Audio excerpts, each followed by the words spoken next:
one about the R&B singer with a Tesla that had a dead girl inside, an underage dead girl, who now it's confirmed he was dating. That's a problem, many problems, but so is it a problem for what happened at his mother and father's house.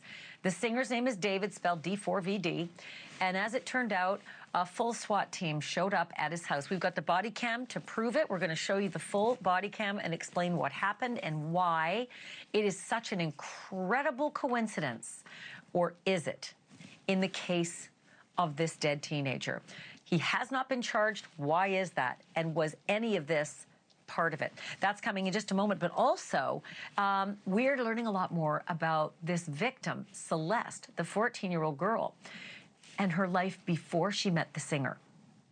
It turns out a boyfriend who she left for the singer is now speaking and talking about what Celeste's life was before. Here he is sitting with his mom and telling TMZ all about Celeste just before she disappeared from her family to leave him to go to the singer. Turns out Celeste told him a lot of things. We're going to talk about that story. We're also going to talk about this really weird thing that was happening in West Hollywood. Peeping Tom probably doesn't describe it well enough. Some guy for 7 years has been peeping his way around West Hollywood and doing all sorts of unpleasant things to himself on the ring cams. Here he is. Why is it for 7 years he's been able to do this? Turns out his reign of terror, shall we call it, may be coming to a fast end because the fella seemed to not realize people were catching his image a lot. 7 years? How on earth did it go that long? Going to talk to you about what happened to him. And then we're going to take you to Texas as well in this program, because Texas just does not disappoint, especially when it comes to a foot chase, or in this case, a hoof chase. Roll it.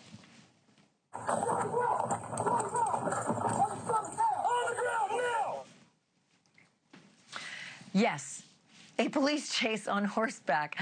Wait until you hear what spooked the guy they were chasing and how this ended up. All of that is just ahead, but let's start here. Up until now, the coincidences seemed uncanny between Celeste Rivas Hernandez, an underage girl found dead in the trunk of a car, and David, the rising superstar who owned that car. Before we knew for sure that they were actually a couple, despite her young age, we only had a few clues to go on, like their matching tattoos, social media posts, and David's love song named Celeste. But all those coincidences turned out to be proof that the dead runaway and the singer were, in fact, in a romantic relationship, as David's friends confirmed to TMZ. And now tonight, yet another coincidence. Or is it? Some video has emerged of a police encounter involving David's family, who lived back in Texas, where David grew up. This happened September 18th in a suburb of Houston. The footage acquired by TMZ shows officers approaching David's family home with their guns drawn. When David's father answers the door, police tell him that they're responding to a 911 call that came in about a shooting and a dead body at this home. David's mom joins them at the door, and it is soon clear that the cops and/or the Burke family, that's David's surname, had been pranked. There's actually a term for this. You probably heard it. It's called swatting. A bogus 911 call to provoke an armed response comes in, but it's a fake. Here's what it looked like and sounded like when the officers showed up here. I'll go out wide and keep you covered. You want to tap the door? Just wait for me, because I'm going to keep you covered. Go ahead. I got you covered. Come right here. There's too many windows. Here, knock on the door. Dude, we got a phone call from here saying that somebody was dead. What? Is there somebody else that lives on this property that has your address? What's your address? No. That's it. That's it. That's what we got. We got an address. There was a gunshot and a woman screamed. What? I'm serious. That's why we came up here like this, because and then they talked to the caller. Whoever they were talking to said that there's a person dead. No, sir. No, sir. Knock on the door. We need to talk to him. We ain't got time for this. Ma'am, we got to figure out what's going on so we can leave, okay? Very advised. We made contact. They said nothing happened here. She shut the door. Now she's calling 911. Oh, it ain't on their phone.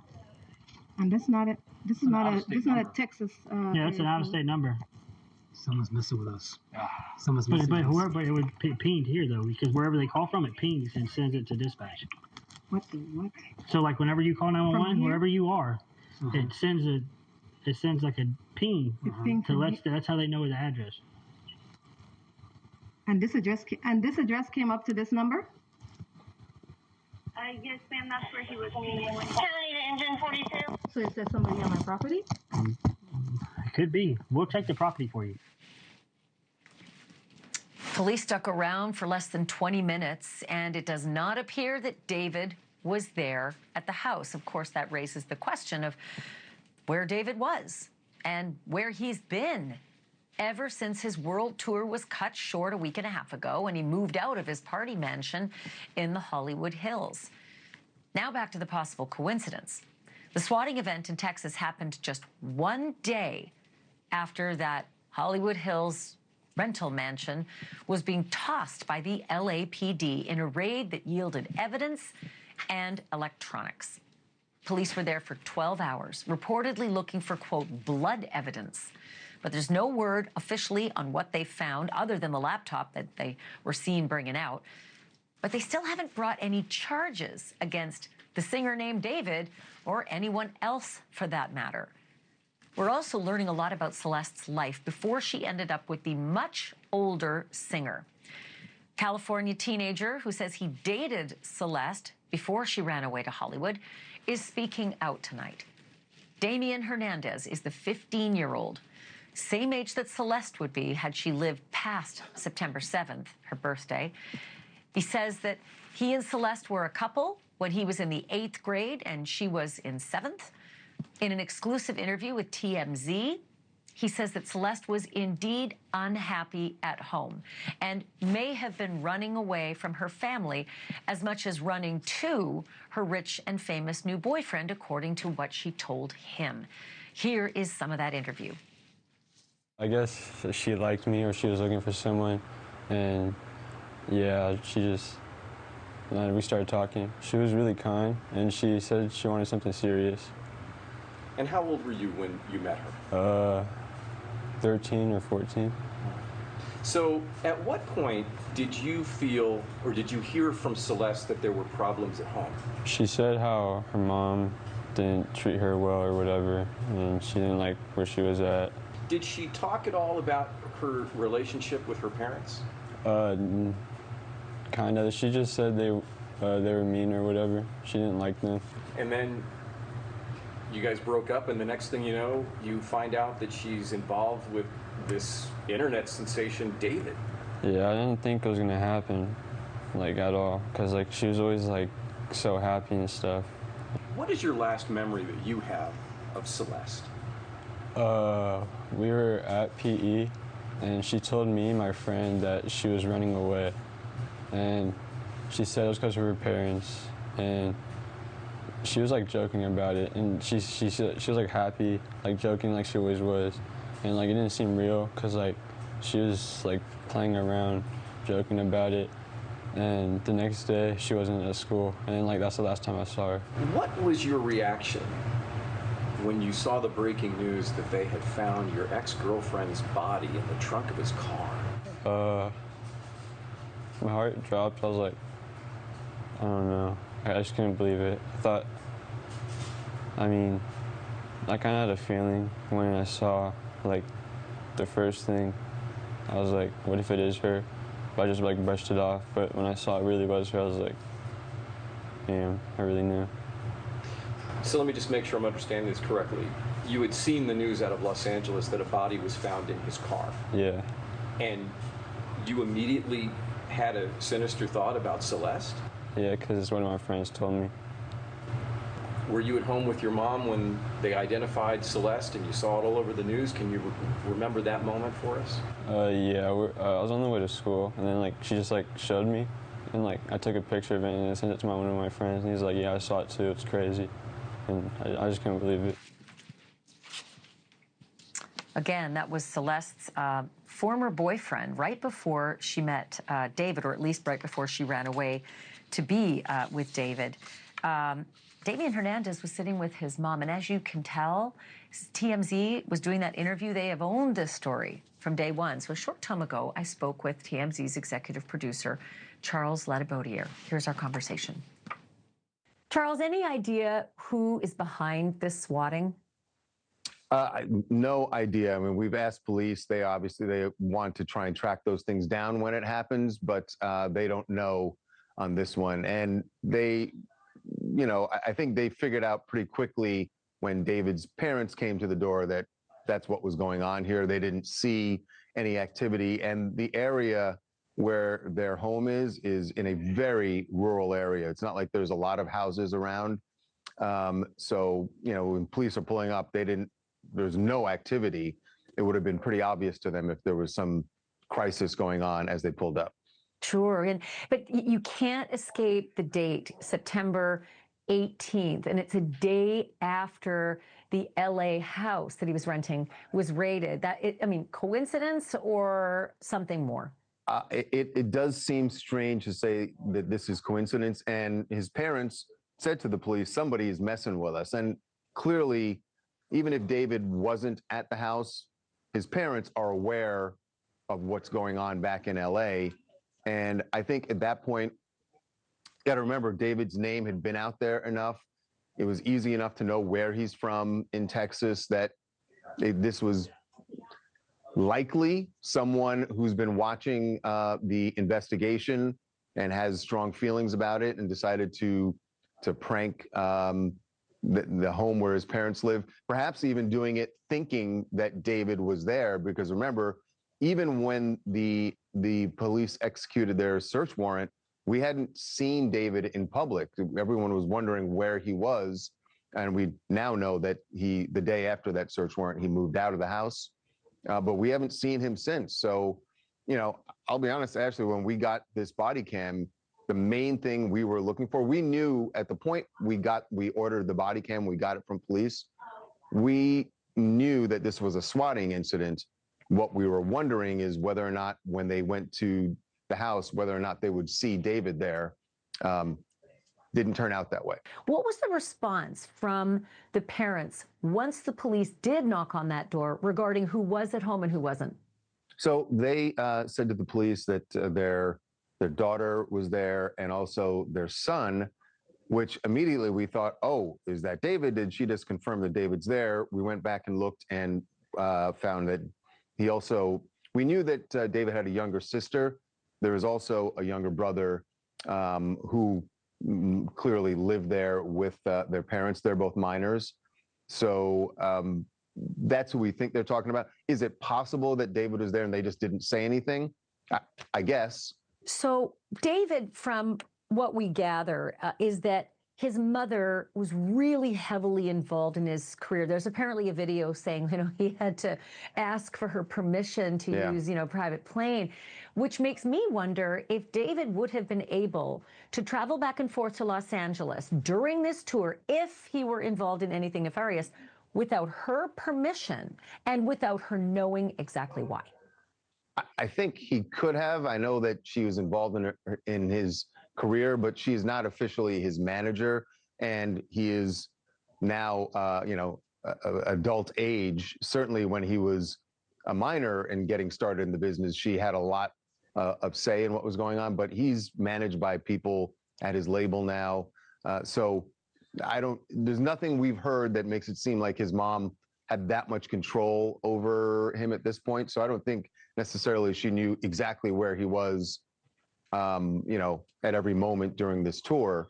So whether or not she would know his whereabouts during that time when the body was found and the weeks right before that, I don't have any indication that she would. Let me switch gears to Damian Hernandez, a 15-year-old boy TMZ scored an incredible scoop with this boy and got an interview with him. He was ostensibly Celeste's last boyfriend. Take it from there. Yeah, Damien I think the right description for him is her last boyfriend before she ran away, before she started running away in early 2024. He said they met when they were, he said either 13 or 14, but at probably 13 because he's 15 now. But he said that they met through mutual friends. The way he had heard it was that, she was looking for a boyfriend, like a serious boyfriend, and they started dating. And he said that they had some interesting conversations about her home life, and it clearly stuck with him. He said that he recognized right away when the story, he and other people in school recognized when the story came out about this body being found in David's car. They were all aware of her relationship with David. And did she say to this boy, Damien, what her relationship with her parents was like?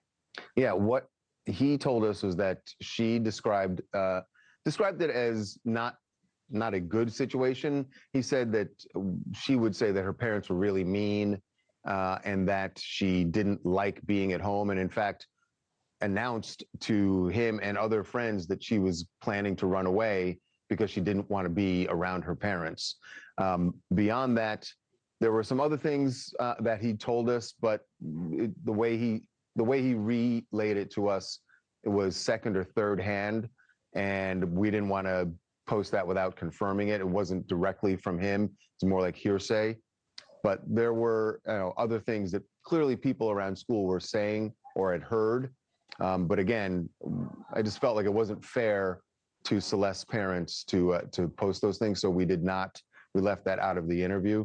But it was very clearly, he did say she complained about her parents being mean. Now, you kind of think that's something teenagers typically say, right? At some point, all teenagers go through this with their parents, and they say, "Oh, they're too mean, they're too strict." It sounded like it was something more than that, at least the way he said that Celeste was describing it to him. Did he indicate that she'd ever said that she was abused in any way? No, he didn't say that there was any abuse. It was just more about her not liking the environment that she was in. Beyond that, anything else he said beyond that, like I said, was hearsay. And we obviously are still trying to talk to other people in town who knew Celeste, who knew her family, to get more information. But, we're also still continuing to try and get in touch with her parents. We told you that we spoke to her mom early on, right after or right before they confirmed that the body was Celeste's, but we have not been able to get in touch with her since then. And I think for obvious reasons, the family has kind of gone underground, and we have, they're not doing interviews anymore. You guys, again, scored a big scoop. You found ring cam video from a neighbor in September of 2024. I'm not sure what date, but that is 5 months after the last missing persons report. We had assumed that was the last they saw of her. It was a year and a half. But 5 months after that missing person report, there she is in the backyard screaming at the neighbors. Yeah, it was really shocking when we saw the video, and we were talking to neighbors in the area about this, and they remembered the incident. And in fact, they said they remembered, but the date is really interesting because the date is exactly 1 year before her body was found in the Tesla while the car was in that impound yard. It was September 8th? Yes, it was the day after her birthday, September 8th, 2024. And they remembered, first she came over and was yelling. Some kids in the neighborhood had been playing a prank. They were like ringing the bell and running, and she came over to yell at the kids that she thought were responsible for ringing the doorbell at her parents' house. And when she walked away, the neighbors were kind of like, "Hey, wasn't that the girl in the poster who was on the posters?" They'd seen the posters up. They said that her family members did walk around town that summer showing everyone the posters saying, "Hey, have you seen Celeste? Have you seen Celeste?" So it was in their heads. And then when she was yelling, they were like, oh, I guess she must have come back. They found her, and they didn't think that there was anything. Like they admitted that no one ran to Celeste's parents immediately and like, hey, we saw her. They knew that she was at the house. So they just assumed she'd returned. They'd assumed she'd returned. And in fact, the neighbor that she was yelling at, the neighbor's boyfriend went over to Celeste's parents the next day and talked to her father and said, hey, just want to apologize for this mix-up. Clearly your daughter thought that, our kids were responsible for it. And he said that the dad was just like, no big deal, whatever, it's just kids. There was no concern about Celeste that the neighbors detected when they went and spoke to her parents. So she was clearly there. They didn't say, what are you talking about? Our girl's not here. It was clear that she was there. Yeah, she was there. What we don't know is, was she just there visiting? Was she there for her birthday? Was David with her? He's not in the video that we saw, but was this one of those times when she came back to Lake Elsinore and David was with her? We've seen that photo of him standing in the parking lot talking to some other kids. We just don't know the date of that photo yet. So we know that there were times where David was in Lake Elsinore.